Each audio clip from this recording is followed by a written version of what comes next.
नमस्कार, आप सुन रहे हैं किसान रेडियो 90.4 एफएम बस्ती और मैं हूं आपका दोस्त अनिल चतुर्वेदी। सेहत सही लाभ कई कार्यक्रम के तहत आज हम एक बार फिर ओमवीर हॉस्पिटल पे आ चुके हैं। हम बातें करेंगे गर्भवती महिला के दूसरे तिमाही के बारे में, जिसको कहते हैं सेकेंड ट्राइमेस्टर। तो गर्भावस्था हर चरण खास होता है और दूसरी तिमाही यानी 4 से 6 महीने का सफ़र न सिर्फ माँ के शरीर में हो रहे बदलावों को दर्शाता है, बल्कि एक नए जीवन को और करीब ले जाता है। इस अहम पड़ाव पर आज हमारे साथ जुड़ रही हैं प्रसिद्ध गायकोनोलॉजिस्ट डॉक्टर अर्चना चौधरी, जो हमें बताएंगी कि दूसरे तिमाही में किन बातों का विशेष ध्यान रखना चाहिए और कैसे ये समय माँ और बच्चे दोनों के लिए सुखद हो सकता है। तो मैडम, इससे पहले कि हम बातें करें, आपका बहुत बहुत स्वागत है हमारे चैनल पर। नमस्कार आप सभी को। मैं डॉक्टर अर्चना चौधरी, ओमवीर अस्पताल की संचालिका। आज हम बात करेंगे जैसे कि सेकेंड ट्राइमेस्टर के बारे में। जी। सेकेंड ट्राइमेस्टर जो गर्भावस्था का जो स्टार्ट होता है वो होता है आफ्टर फर्स्ट ट्राइमेस्टर, 12 हफ्ते के बाद से। मतलब सेकेंड ट्राइमेस्टर होता है 13 हफ्ते से लेके 28 हफ्ते के बीच में, हम बोलते हैं ये सेकेंड ट्राइमेस्टर होता है। जी। तो मैडम, सबसे पहला सवाल हम आपसे जानना चाहेंगे कि दूसरी तिमाही में कौन कौन से मेडिकल टेस्ट या सोनोग्राफी करवाने जरूरी होते हैं? देखिए, दूसरी ट्राइमेस्टर की अगर पेशेंट हमारे पास पहली बार आई है तो पहले हम लोग उसकी फर्स्ट विजिट पे देखते हैं कि क्या क्या उसने टेस्ट करवाई हुई थी कि नहीं करवाई होगी। सपोज कई महिलाएं जो रहती है वो 3 महीना पार हो जाता है, फिर सोचती है कि अब हम चलते हैं डॉक्टर के पास, तो वो आफ्टर 12 वीक्स भी आती है। तो फर्स्ट ट्राइमेस्टर में अगर जो भी इन्वेस्टिगेशन हमारा छूट गया है, जैसे कि सीबीसी छूट गया है, उसका वो ब्लड ग्रुप छूट गया है या थायराइड छूट गया है, वो हम फिर से सेकेंड ट्राइमेस्टर में कवर करते हैं। ओजीटीटी होता है, ओरल ग्लूकोज टॉलरेंस टेस्ट, ये सभी मदर के लिए एक स्क्रीनिंग टेस्ट होता है डायबिटीज के लिए। फिर जैसा कि उसके वायरल मार्कर सब करवाते हैं हम लोग। अगर उसका अभी तक एक भी अल्ट्रासाउंड नहीं हुआ है तो हम लोग अल्ट्रासाउंड स्टार्ट करते हैं। अल्ट्रासाउंड में अगर हम लोगों को सब चीज पता चलता है कि हाँ उसका जो फीटस है वो सही जगह पे इम्प्लांट है और कोई उसको कोई प्रॉब्लम नहीं है, ना कोई लो लाइनिंग है, everything is normal, then we further advise for a dual marker screening. Dual marker एक जांच होती है जो ब्लड के द्वारा होती है। जो एल्डरली पेशेंट होती हैं, और एल्डरली मतलब मोर देन 28, 25, 30 ईयर के अराउंड रहती है, उसमें हम लोग डुअल मार्कर होती है, जांच होती है। ये ब्लड के द्वारा जांच होती है। इसमें जो रहता है क्रोमोसोमल एबनॉर्मेलिटी पता चलती है, जैसे कोई बच्चे में ट्राइसोमी तो नहीं है, डाउन सिंड्रोम तो नहीं डेवलप हो रहा है, तो ये सब हम लोग इस सेकेंड ट्राइमेस्टर में कवर कर देते हैं, क्योंकि ये स्टार्ट ही होता है 11 वीक के बाद से टेस्ट करना। आफ्टर डेट हम लोग स्टार्ट कर देते हैं उसका अल्ट्रासाउंड में हम लोग उसका देखते हैं कि बच्चा 20 से 22 हफ्ते तक के हो गया है कि नहीं। अगर 20 से 22 हफ्ता कब कहा जाता है? जब मोर देन वो 4.5 महीने का हो गया है। 4.5 महीने के होने के आसपास जब रहता है, हम लोग उसका एक बार स्कैन करवाते हैं नॉर्मल। अगर स्कैन में हमें सब चीज नॉर्मल लग रहा है, then we go for a T5 scanning. T5 scanning होता है, लेवल 2 अल्ट्रासाउंड होता है और ये काफी टाइम टेकिंग काम भी रहता है एक सोनोलॉजिस्ट के लिए। तो इसमें हम लोगों को फिटस के पूरे बॉडी ऑर्गन जितने भी है वो डेवलप हो गए हैं कि नहीं हो गए, कुछ एबनॉर्मेलिटी है मान लो अगर बच्चे में, तो उस समय हम लोग टर्मिनेट भी कर सकते हैं प्रेगनेंसी। और at that time termination of pregnancy easy रहता है। जैसे बच्चे में पता चल रहा है हमें डाउन सिंड्रोम है, अगर हमें डुअल मार्कर की रिपोर्ट या ट्रिपल में पता चल रहा है, या उसको कोई ट्राइसोमी है या अदर कोई कॉन्जेनाइटल बर्थ डिफेक्ट पता चल रहा है हम लोगों को, ठीक है, तो फिर हम लोगों को उसको रूल आउट कर सकते हैं। अब इसके बाद हम लोग आते हैं वैक्सीनेशन पे। Vaccination is very important after Covid के बाद से हम लोग जो है वैक्सीनेशन पे बहुत खास ध्यान दिया जा रहा है प्रेग्नेंट महिलाओं के लिए। तो पहला तो वैक्सीनेशन हम लोग उससे पूछते हैं ये टिटनेस टॉक्सॉइड का इंजेक्शन लगाएं कि नहीं लगाएं। अगर कवर है तो फिर हम लोग सेकेंड डोज कवर कर देते हैं फीमेल के लिए। और फिर लास्ट 28 वीक्स या के अराउंड हम लोग उसको एक बूस्टर डोज कवर करवा देते हैं, ठीक है, इन्फ्लुएंजा वैक्सीन के लिए। तो वो प्रोटेक्शन देता है 3 चीज़ों के लिए, डिप्थेरिया के लिए, पर्ट्यूसिस के लिए तो वो एक्स्ट्रा कवरेज देता है, ठीक है।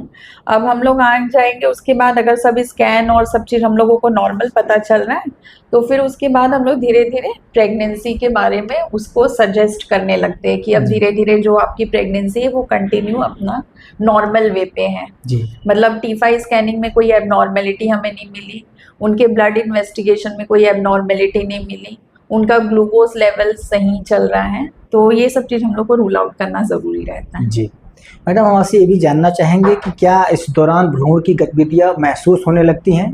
अगर नहीं होती हैं तो क्या करना चाहिए?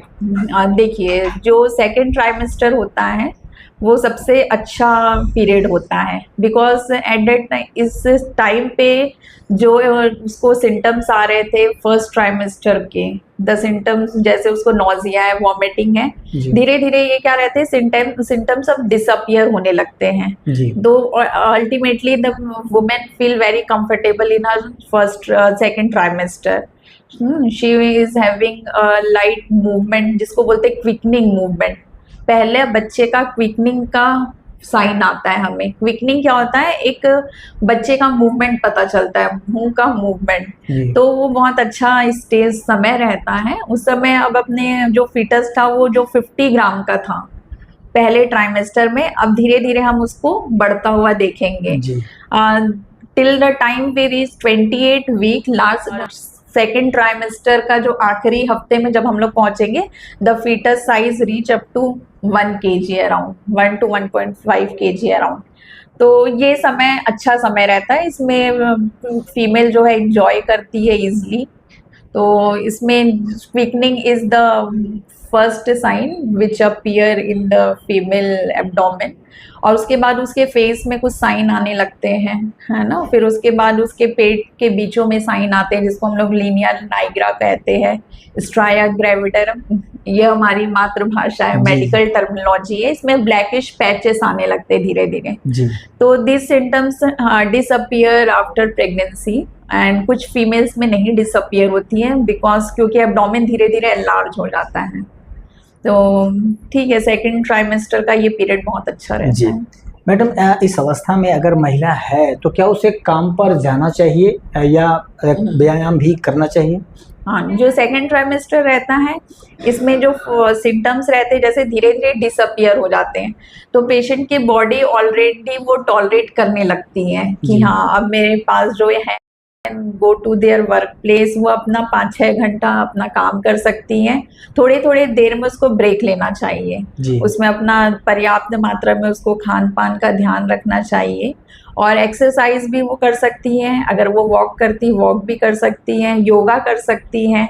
और इस समय एक मदर और एक जो उसके जो ग्रोइंग जब बेबी होता है, एक बॉन्ड क्रिएट होने लगता है, बिकॉज जैसे कि बेबी के पार्ट्स वार्ट्स सब बन जाते हैं। तो इस समय अ कनेक्शन होकर between a mother and a fetus. So mother की बातों को सुनना, समझना, मदर कितनी हैप्पी रह रही है, तो वो सब बेबी ऑटोमेटिक समझने लगता है। तो या it's safe for a working women to do their work, और अगर हाउस वाइफ है तो अपने डेली रूटीन काम कर सकती हैं। हैवी एक्सरसाइज या हैवी वर्कलोड नहीं लेना है बहुत ज़्यादा, है ना, ताकि उसकी बॉडी में से कुछ डिसबैलेंस ना होने लगे। तो अब बाकी अपनी नॉर्मल दिनचर्या, योगा, मेडिटेशन वो अपना डेली कर सकती है आधा से 1 घंटा। मैडम, हम आपसे भी जानना चाहेंगे कि दूसरी तिमाही में किन लक्षणों को नज़रअंदाज नहीं करना चाहिए? देखिए, दूसरी तिमाही से ही हमें जो है कुछ लक्षण हमें पता चलने लग जाते हैं 26 से 27 हफ्ते में। जैसे उसको बहुत ज़्यादा अगर लग रहा है हेडेक हो रहा है, ठीक है, हेडेक का एक क्लियर कट सिम्टम रहता है कि उसका बीपी कहीं ना कहीं रेज्ड हो रहा है। This patient are more prone to pre-eclampsia. Pre-eclampsia एक कंडीशन रहती है जिसमें पेशेंट का बीपी बढ़ता है, और जब उसकी डिलीवरी के टाइम आती है तो उसको कभी भी झटके आ सकते हैं, कन्वर्जन आता है, ठीक है। और इसके पीछे तो बहुत सारी पैथोलॉजी है, बट अभी तो हम इतने ही डिस्कस कर रहे हैं, आपको मोटा मोटा चीज़ बताया जा रहा है। और सेकेंड ट्राइमेस्टर में अगर उसका बीपी बढ़ रहा है, हेडेक हो रही है उसको रेगुलर, तो हम लोग इसको क्लोजली मॉनिटर करते हैं। अब हाई रिस्क प्रेगनेंसी में कवर करते हैं, बीपी मॉनिटरिंग करवाते हैं, फिर उसकी प्रोटीनूरिया देखते हैं, यूरिन में प्रोटीन कितना रिलीज हो रहा है, 3 ग्राम है, कितना है ना।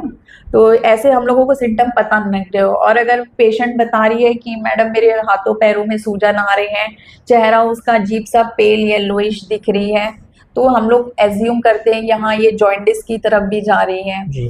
कई बार पेशेंट एनीमिक रहती है तो भी स्वेलिंग बहुत ज़्यादा रहती है।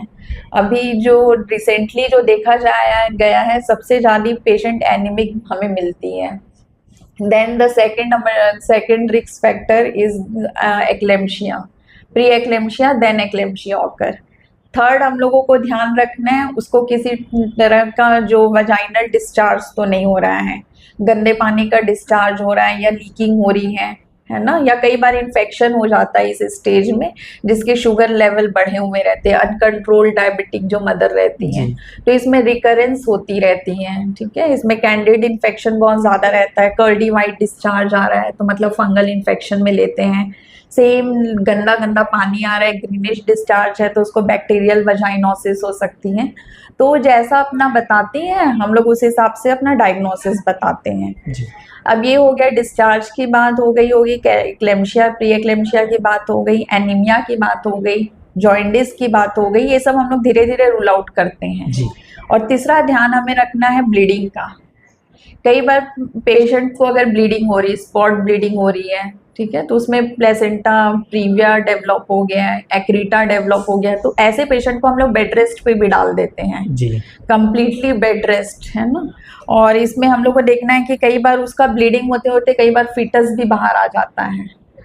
तो ऐसे वाले पेशेंट में जो रहता है बच्चेदानी का मुंह जिसका है, जिसको बोलते हैं सर्वाइकल इनकॉम्पिटेंस, तो ऐसे भी हम लोग को पेशेंट डायग्नोस कर लेते हैं। जैसे वो बताती है मैडम मेरे 2 बच्चे हुए, जैसे ही मैं दूसरे ट्राइमेस्टर में पहुंचती हूँ मेरा फिटस आप यहाँ बाहर आ जाता है। तो ये सब चीज़ों का हम लोग ध्यान रखते हैं ताकि इसकी आगे वाली प्रेगनेंसी में हम बच्चे को प्रोटेक्ट करने के लिए कई बार हमें सिलाई करनी, स्टिच लगानी पड़ती है सर्विक्स के मुंह पे, ताकि उसका बच्चा हम लोग 9 महीने तक सेव कर सके। तो हाँ, जो डेंजरस है, जो हाई रिस्क प्रेगनेंसी है, they are maximum rule out in second trimester only. और जो अच्छी है, हेल्दी प्रेगनेंसी है without complication, they don't have any problem. जी, बहुत बहुत धन्यवाद मैडम किसान रेडियो के साथ बात करने के लिए।